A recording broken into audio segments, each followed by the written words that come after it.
বেশ কয়েকদিন ধরেই খুব কলকা করতে ইচ্ছে করছিল, তাই আজ ভাবলাম এই ডিব্বাটার ওপরেই কিছু একটা কারুকার্য করা যাক। এমনিতেও আমি সেভাবে কলকা করতে পারি না, তাও ওই চেষ্টা করি একটু নিজের মতো করে কিছু একটা করার। মা তো সবসময় একটা কথাই বলে যে যদি তুমি কোনো জিনিস না পারো তাহলে সেটা বারবার চেষ্টা করো, কোনো না কোনো একদিন সেটা হতে বাধ্য। আমি কিন্তু কলকা সেভাবে কোথাও শিখি না, যতটুকু করি নিজের ইচ্ছা আর শখ বলতে পারো। কিন্তু প্রায় 4-5 দিন ধরেই মাসির বাড়িতে আছি, আর মাসির বাড়িতে সেভাবে আমার আর্ট মেটেরিয়াল বলতে কিছুই নেই। কিন্তু ওই যে কথাই বলে না, চেষ্টা থাকলেই উপায় হয়।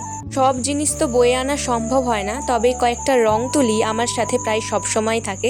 বলতে পারো এরা আমার খারাপ বা ভালো দুটো সময়েরই সঙ্গী হয়ে উঠেছে। আসলে কি বলতো, ভালোবাসা জিনিসটা বড়ই অদ্ভুত। যাকে একবার ভালোবেসে ফেলবে তাকে তোমার কাছছাড়া করতে ইচ্ছেই হবে না। এই ডিব্বাটাকে কিন্তু আমি এখন পেনদানি হিসেবে ব্যবহার করতে পারবো। যাই হোক, তোমাদের এই কাজটা কেমন লাগলো আমাকে অবশ্যই জানিও। আজ আসি, দেখা হবে নতুন কোনো ভিডিওতে। সবাই অনেকটা ভালো থেকো।